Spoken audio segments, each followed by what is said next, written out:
Hello everyone, एक बार फिर मैं आप सभी के साथ जुड़ चुका हूं और आज हम करने वाले हैं कुछ क्वेश्चन प्रैक्टिस। बिल्कुल इजी से क्वेश्चन है ताकि हमें आसानी से समझ में आ जाए कि जो हम पिछला लेक्चर मोल कैलकुलेशन का पढ़ रहे थे तो किस तरीके से हम आसानी से मोल को कैलकुलेट कर सकते हैं।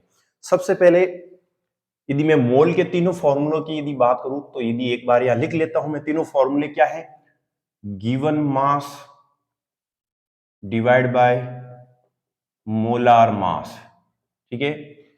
अगला फॉर्मूला है number of atoms divide by Na और अगला फॉर्मूला हमारे पास है volume at STP condition divide by 22.7 litre.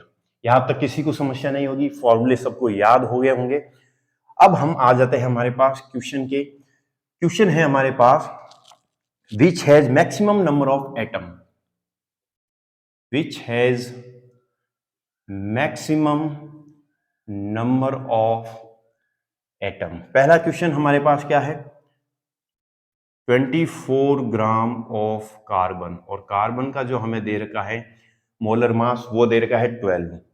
अगला क्वेश्चन हमारे पास है 56 ग्राम ऑफ Fe और Fe का जो मोलार मास है हमारे पास वो दे रखा है 56। सी हमारे पास दे रखा है 27 ग्राम ऑफ एल्यूमिनियम और एल्यूमिनियम का जो है वो कितना होता है मोलार मास 27। डी हमारे पास है 108 ग्राम ऑफ Ag और इसका जो मोलार मास है हमारे पास वो ये होता है 108।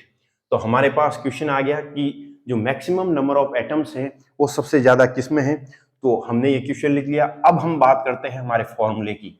अब इसमें कौन सा फॉर्मूला लगेगा वो हमें ध्यान रखना है कि हमारे पास गिवन मास है, हमारे पास मोलार मास है, Na हमें पता होता है, नंबर ऑफ एटम्स पूछा है।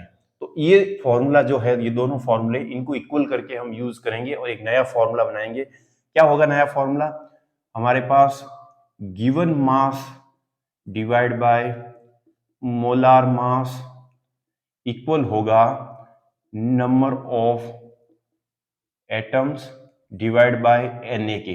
यदि Na यहाँ डिवाइड में है, इसको यदि यहां ले जाऊं तो क्या होगा मल्टीप्लाई, तो मल्टीप्लाई बाय Na। तो इसका मतलब नंबर ऑफ एटम्स जो हमारे पास निकल के आएंगे वो आ जाएंगे given mass divide by molar mass multiply by Na। तो अब इस तरीके से हमें क्वेश्चन सॉल्व करना है। हमारे पास है 24 gram given mass divide by molar mass 12 multiply by Na। यहां से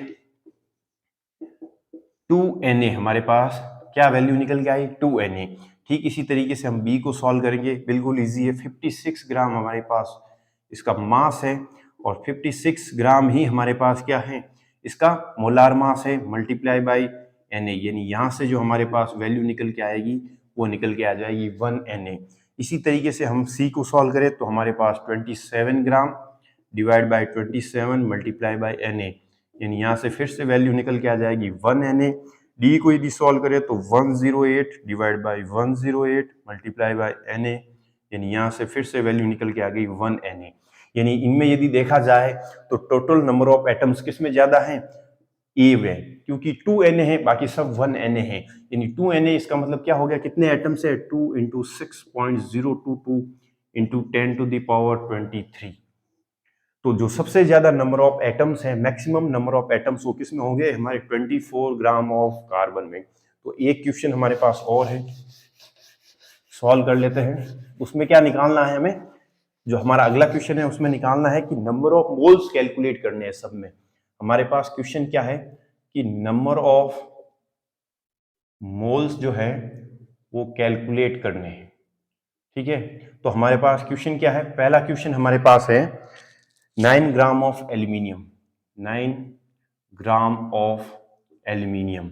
अगला क्वेश्चन हमारे पास है 4 मिलीग्राम ऑफ कैल्शियम और हमारे पास अगला क्वेश्चन जो है वो है 60 माइक्रोग्राम ऑफ कार्बन। क्या है हमारे पास 60 माइक्रोग्राम ऑफ कार्बन।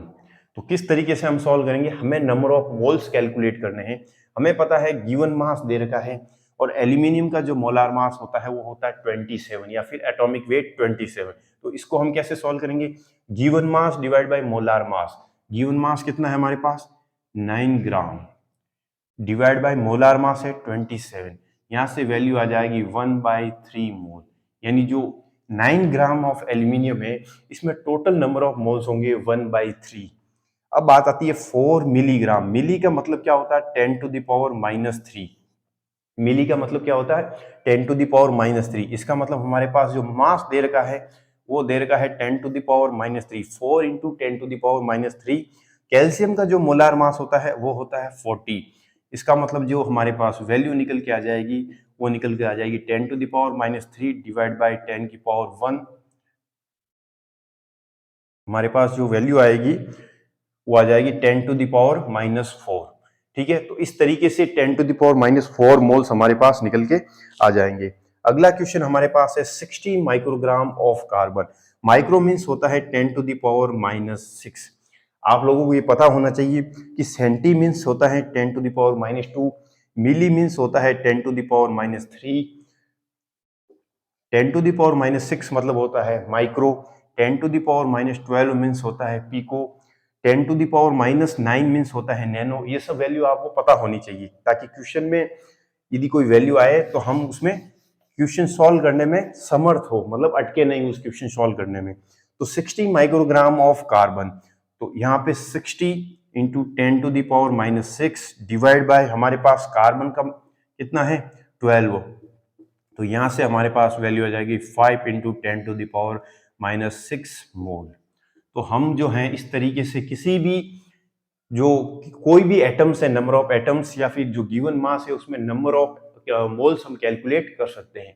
तो आज के लिए इतना ही, मिलते हैं अगले लेक्चर में। Thank you so much.